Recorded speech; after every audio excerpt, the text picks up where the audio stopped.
હે ગાઈસ, કેમ છો? તો it's welcome back in my new blog.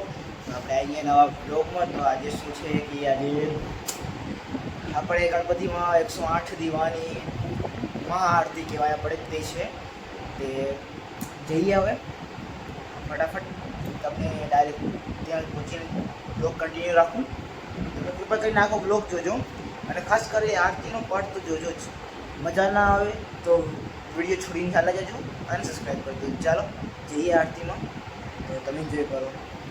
તો ફિલહાલ બસ પહોંચી જ ગયો.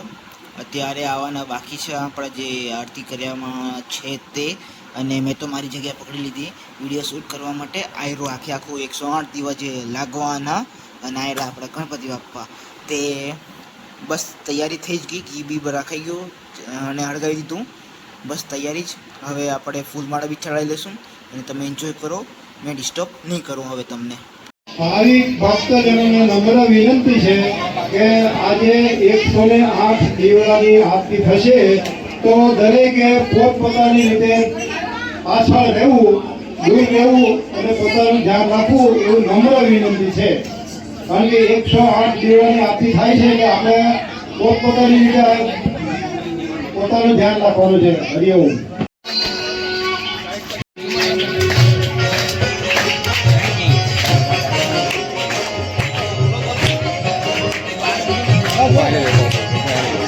આ ચાલુ છે, એ આપણું શૂટિંગ કરે છે. અવાજ કરાવો ને, અવાજ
તો અત્યાર પર આરતી બી થઈ ગઈ અને હવે ભોગ ધરાવવાનું ચાલુ છે. અને આપણે શું છે કે હવે મેં તમને ત્યારબાદ મળું. આરતી પત્યા બાદ ખાઈ પીને એવું કાંક હશે તો તમે વ્લોગમાં કન્ટિન્યુ રહ્યો. તો ફિલહાલ પર વધારે અત્યારે તો કાંઈ છે નહીં, એટલે આ બીજો દિવસ તમારા માટે તો ગોળા ઇવનિંગ રાત થઈ ગઈ 5-4 ને, એટલે આપણે સમજી જાઓ ને 4-5 વાગતા હશે. તો હાલ પર શું હોય કે બેડમિન્ટન જઈ જરાક શું હોય કે સ્મેશ પ્રેક્ટિસ કરી લઈએ. આપણે સ્મેશ પર જરાક આમ પ્રો બનવું છે, લેજન્ડ બનવાનું છે, એટલે આપણે સ્મેશની પ્રેક્ટિસ કરીશ એમ.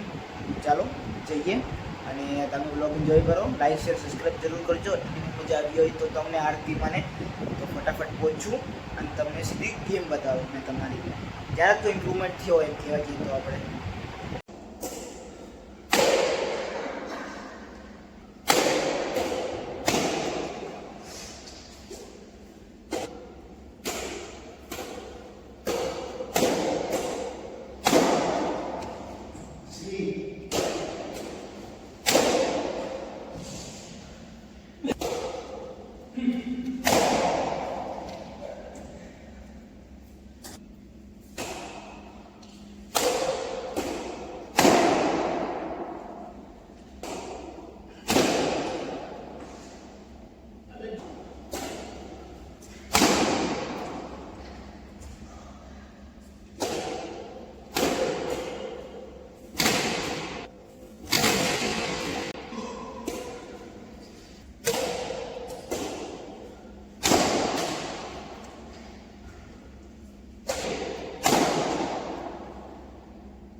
ફિલહાલ તમે અત્યાર સુધી જોતા હતા તો ફટાફટ લાઈક શેર સબસ્ક્રાઈબ જરૂર કરજો. આજના બ્લોગ માટે બસ એટલું જ. લગભગ મોટો બ્લોગ બની ગયો હોય ચાલશે. તમે આખો બ્લોગ જોશો મને ખબર છે લાસ્ટ ટીલ એન્ડ સુધી હમણાં સુધી. તો બસ આ બ્લોગને કરું એન્ડ. તમને મળું બીજા બ્લોગમાં. Thank you for watching till and.